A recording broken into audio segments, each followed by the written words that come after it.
আমি চাই মন্দির প্রতিষ্ঠার কাজকর্মে আমার নাতিরাও যুক্ত হোক। বাবা মতুর, রামচন্দ্র, তোমরাও কিন্তু ওদের সাথে থেকো।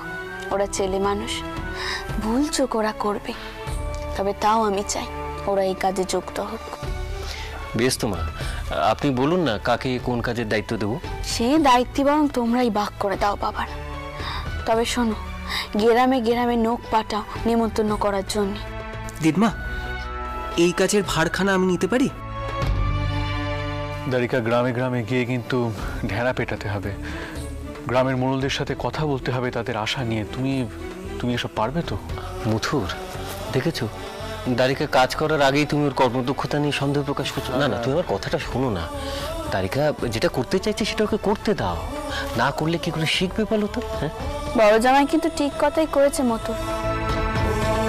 আর দারিকা, তুমি যখন কাজখানা করতে চাইছো তখন করো, তবে সাথে করে মল্লিক মশাইকে নিয়ে যাও, তাহলে তোমারই সুবিধে হবে। আর আমি ভাবছি যদুকে একবার শাল বেড়ে পাঠাবো, কারণ সেই দিনকার সব রান্না বান্না ঘিতেই আমি করতে চাইছি, কোনো বেজাল যেন না থাকে। আর শাল বেড়েতে সব গোয়ালাদের বাস, তাই যদু সেখানে যাক। আর শোনো যদু, বেশি ঘি লাগলে হাঁটির পিঠে করে হলেও ঘি নিয়ে আসার ব্যবস্থা করো, কেমন? ঠিক আছে দিদমা, তাই হবে। তুমি চিন্তা করো না, আমি তাহলে শাল বেড়ে যাওয়ার ব্যবস্থা করছি। কিন্তু কিন্তু দিদমা, ব্রাহ্মণদের কে সামলাবে সেটা আগে ঠিক করো। মা, এই কথাটা কিন্তু সত্যি আমারও মনে হচ্ছিল। বিভিন্ন জায়গায় ব্রাহ্মণদের গ্রামে যেতে হবে, তারপরে টোল চতুষ্পাটি এই সমস্ত জায়গায় গিয়ে ব্রাহ্মণদের নিমন্ত্রণ করতে হবে। শোনো বাবা রামচন্দ্র, আমি ভাবছি অন্নদান যজ্ঞ করব।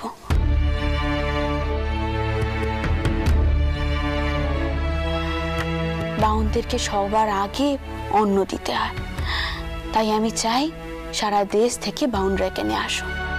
ধোয়া, তারা কি আপনার নিমন্ত্রণ মেনে নেবেন? বরং আমি যাই। বাবা, এই কাজের দায়িত্ব আমি নিতে চাই। কিন্তু এই কাজ অত সহজ হবে না, মাথা ঠান্ডা রেখে কথা বলতে হবে। আমি জানি বাবা মশাই কাজটা কঠিন, কিন্তু তবু এই কাজটা আমি করতে চাই। দিদমা, তুমি বলো। তুমি যখন কাজখানা করতে চাইছো ভাই, তখন তুমিই করবে। আর মতুর আমার তীর বিশেষ, ভোপাল ঠিক এই কাজখানা করতে পারবে। আচ্ছা, মহেন কোথায়? সে কোনো কাজের দায়িত্ব নেবে না? মা, আমার তো ভয় বুক কাঁপছে। মা, তুমি যেভাবে শাক্ত পণ্ডিতদের বিরুদ্ধে গিয়ে মন্দির প্রতিষ্ঠা করতে চলেছ, এরপর তো একটা সর্বনাশ হবে। পদ্ম, তাই বলে তুমি মহেনকে, আচ্ছা বাড়ির প্রত্যেকে যেখানে কোনো না কোনো দায়িত্ব পালন করছে, তুমি মহেনকে কিভাবে দূরে সরিয়ে রাখছো? আমি দূরে সরিয়ে রাখতে বাধ্য হচ্ছি, তো গুরুদেবের আদেশের জন্য অপেক্ষাও করতে চাইছেন না। পদ্ম, আমি কি মাকে এখনো অপেক্ষা করাবো? তুমি বুঝতে পারছো না, মা আর ওই সিন্ধুকের মধ্যে আবদ্ধ থাকতে চাইছেন না। আমি কি মাকে উপেক্ষা করবো? না না, তা তো হয়নি পদ্ম, তা হয়নি। বাবারা, তোমরা সকলে এবার তৈরি হয়ে না। আর মতুর, ভোপালকে তুমি কয়ে দাও ওকে কোথায় কোথায় যেতে হবে। হ্যাঁ, আর দেখো কেউ যেন বাদ না পড়ে। আমার বিশ্বাস আমি ঠিক পথেই এগোচ্ছি। তা না হলে রামকুমার ঠাউর এখানে উপস্থিত থাকা সত্ত্বেও মা তিনার ছোট ভাইয়ের মুখ দিয়ে এরকম একখানা সিদ্ধান্ত কিছুতেই আনিয়ে দিতেন না। বাকিটা তো মায়েরই হাতে। জয় মা, জয় মা।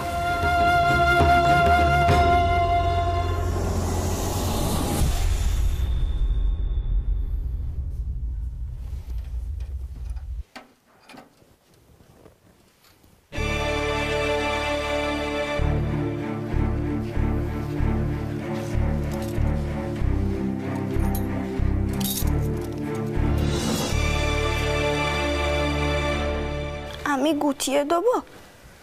থাক, দরকার নেই।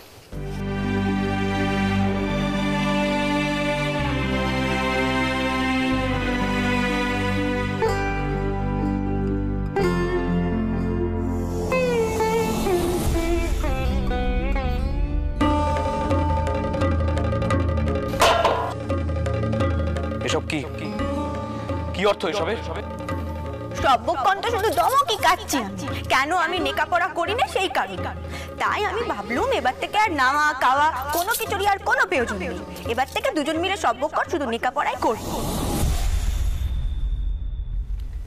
আপনি আমায় এখনো মাপ করতে পারেননি, তাই না? কিন্তু বিশ্বাস করুন, আমি আপনাকে অপমান করতে চাইনি।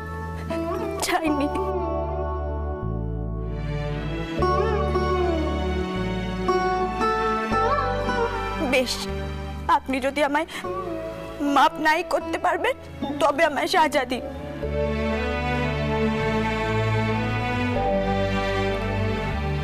মাপ বোধহয় আমারই চাওয়া উচিত আপনার কাছে। আমি আমার মতামত জোর করে আপনার উপর চাপিয়ে দিই। আপনি লেখাপড়া করতে আগ্রহী নন, তাও সারাক্ষণ আপনাকে জোর করে লেখাপড়া করতে বলি।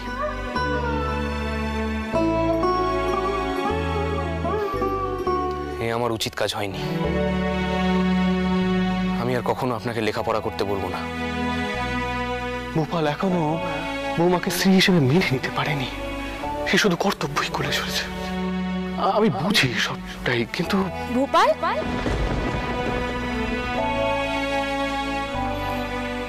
আমি এমন কিছু করতে চাই না যাতে যাতে বাবা মশাইয়ের মুখ ছোট হয়।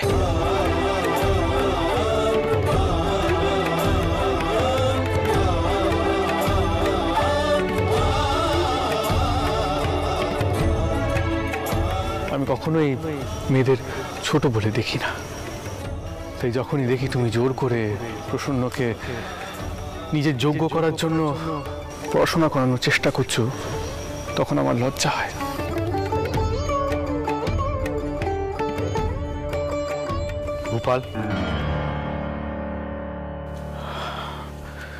ভূপাল, অনুষ্ঠানে নিমন্ত্রণ করার জন্য নবদ্বীপ, ভট্টপল্লী, বিক্রমপুর, চট্টগ্রাম, শ্রীহট্ট, মুলাজোর এইসব জায়গায় যেতে হবে। নাও ধরো, এখানে ওইসব অঞ্চলে ব্রাহ্মণদের তালিকা রয়েছে। আর এছাড়াও কাশী, পুরী, দক্ষিণে পুনা, মাদ্রাজ, কনৌজ, মিথিলা, কাঞ্চি এই সব জায়গায় আমি মায়ের নাম করে পত্র পাঠাবো। তারা সবাই এই অন্নদান যজ্ঞে এলে অন্তত ব্রাহ্মণদের এই শত্রুতা আমাদের সাথে একটু কম হবে। বাবা মশাই, আমি বাংলায় সর্বত্রই যাওয়ার চেষ্টা করব। তবে সময়ের অভাবে যদি সব জায়গায় পৌঁছতে না পারি, তাহলে দেখবো অন্তত দিদমার প্রতিনিধি হিসেবে কেউ যেন যায়।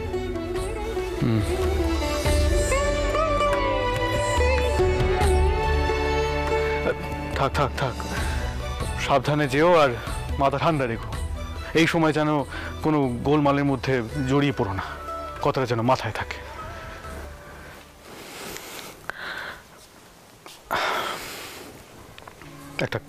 একটা কথা বলার ছিল তোমায়। আমার ওপর অভিমান করে বৌমাকে তুমি কথা শুনিও না। সে বড়ই সহজ সরল। তোমার ধমক সে বুঝবে, তোমার সাজা দেওয়া সে বুঝবে, কিন্তু তোমার এই নীরব উদাসীন্য সে বুঝবে না। সে শেষ হয়ে যাবে। তাই বলছি, আমার উপর অভিমান করে তুমি ওকে অন্তত এই অপমানটুকু করো না।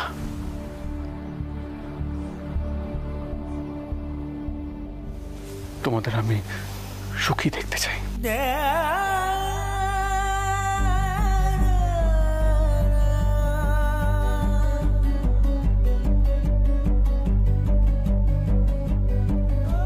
আমার ওপর অভিমান করে বৌমাকে তুমি কথা শুনিও না। সে বড়ই সহজ সরল। তোমাদের আমি সুখী দেখতে চাই।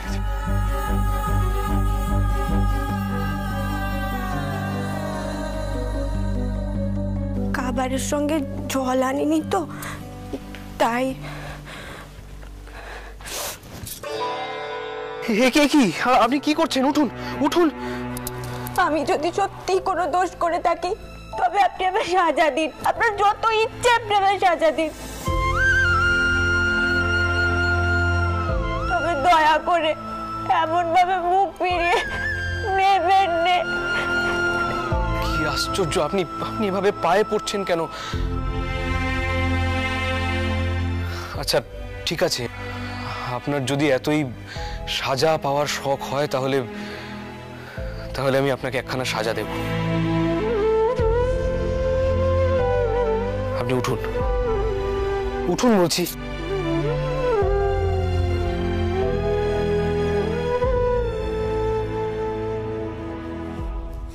ধরুন ধরুন।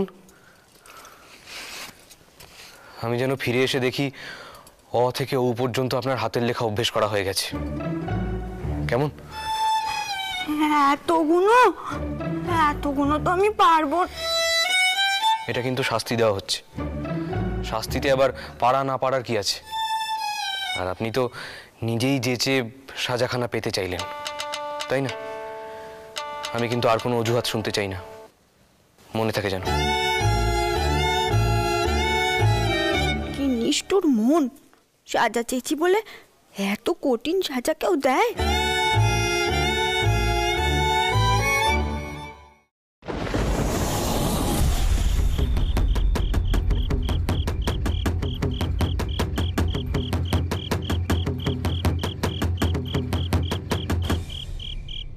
ভাই সব, আগামী 18ই জ্যৈষ্ঠ স্নান যাত্রার দিন শ্রীমতী রাসমণি দাসী দক্ষিণেশ্বরে মা জগদীশ্বরীর মূর্তি প্রতিষ্ঠা করবেন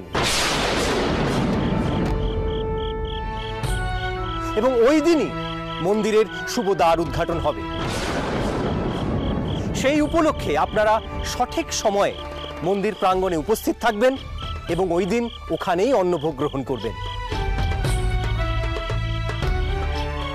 শ্রীমতী রাসমণি দাসী আপনাদেরকে সাদর আমন্ত্রণ জানাচ্ছেন। আমি গায়ের মোড়ল মশাইয়ের কাছে আমার দিদমার হয়ে আপনাদের সকলকে নিমন্ত্রণ জানাচ্ছি। আপনারা এসে দুটি অন্ন গ্রহণ করবেন, এ আমার দিদমার আন্তরিক ইচ্ছা।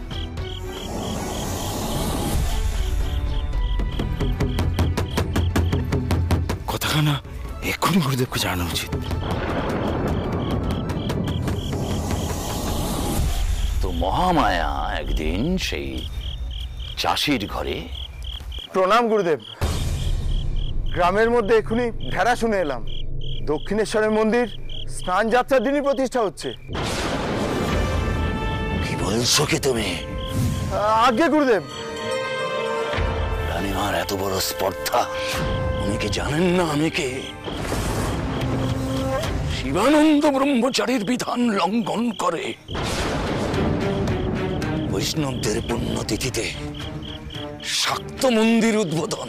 আজ্ঞে গুরুদেব, অন্নদান যজ্ঞে জাতি ধর্ম নির্বিশেষে সকলকেই নিমন্ত্রণ জানানো হচ্ছিল। অন্নদান যজ্ঞ?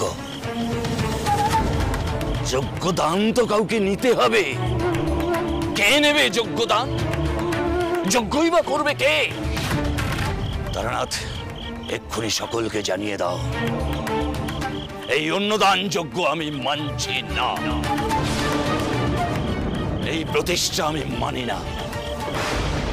সেদিন যেন কোনো ব্রাহ্মণ দক্ষিণেশ্বরে উপস্থিত না থাকে, এমনকি কাশী, পুরী, কনজ সেখানকার ব্রাহ্মণরাও যেন উপস্থিত না হয়। আজ্ঞে গুরুদেব।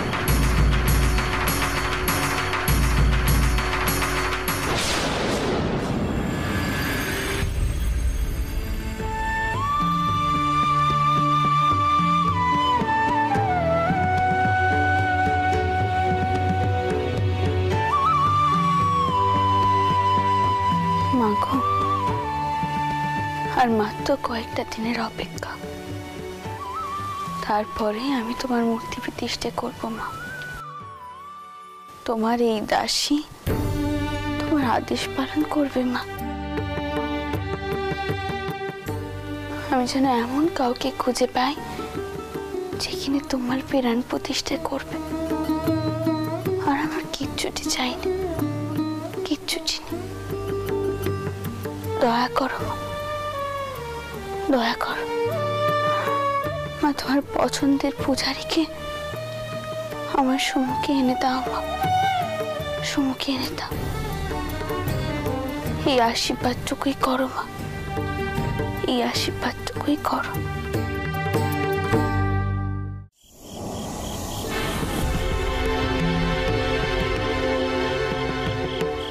এই কলকাতা বড্ড বড় শহর, কত পথঘাট চারিদিকে।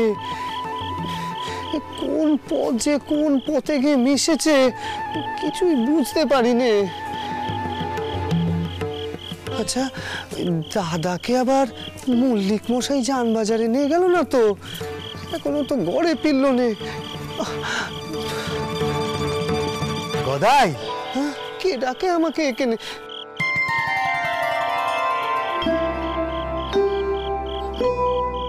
ও মা, দাঠাউর,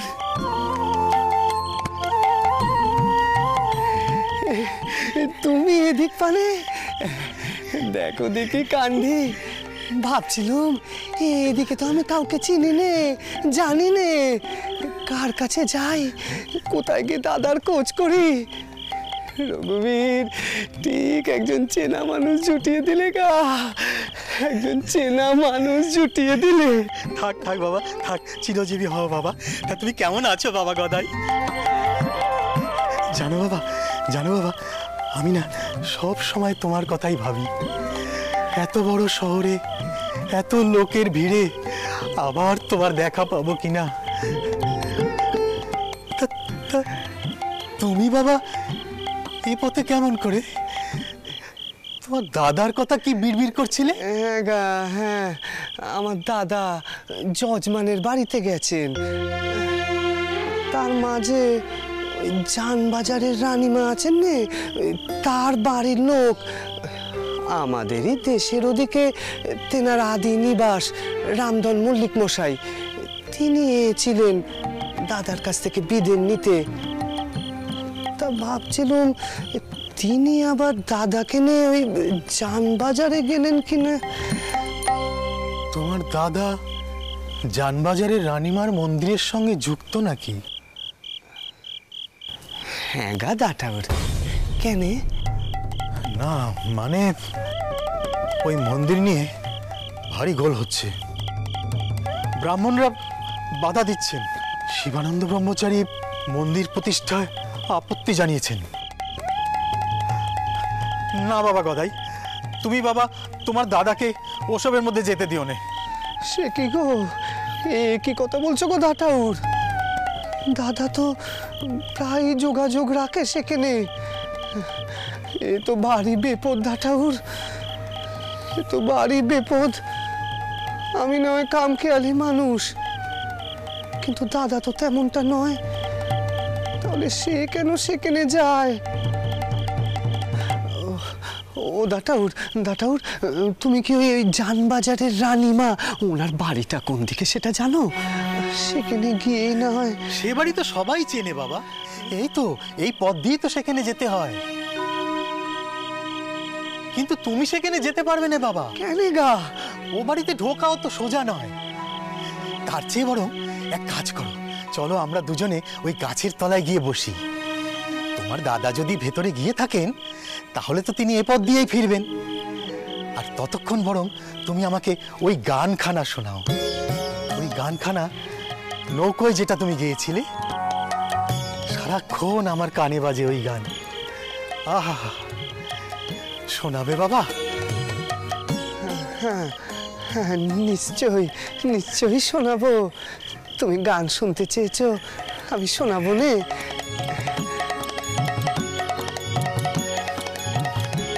দাদার জন্য অপেক্ষা করাও হবে, তোমার গান শোনাও হবে।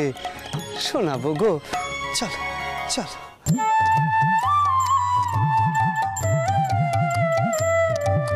ডুব ডুব ডুব রূপ সাগরে আমার মন, ডুব ডুব ডুব রূপ সাগরে আমার মন। তলা তলে পাতাল খুঁজলে, তলা তলে পাতাল খুঁজলে পাবি রে প্রেম রত্ন ধন, পাবি রে প্রেম রত্ন ধন। ডুব ডুব ডুব রূপ সাগরে আমার মন, ডুব ডুব ডুব রূপ সাগরে আমার মন। কে এমন করে গান গাইছে? এই গান যে আমার খুঁজছে না, হৃদয়ে মাঝে খুঁজছে না। খুঁজ খুঁজ খুঁজ খুঁজলে পাবি হৃদয়ে মাঝে বৃন্দাবন। দীপ কে আছো এখানে? জ্ঞানের বাতি, কেউ কি আছো? বাইরে যে গান গাইছে তাকে এক্ষুনি ভেতরে নিয়ে এসো, তাড়াতাড়ি ভেতরে নিয়ে এসো। জ্বলবে অনুক্ষণ, ডুব ডুব ডুব রূপ সাগরে। রানীমা, আমি লেটেলদের এক্ষুনি কইছি রানীমা।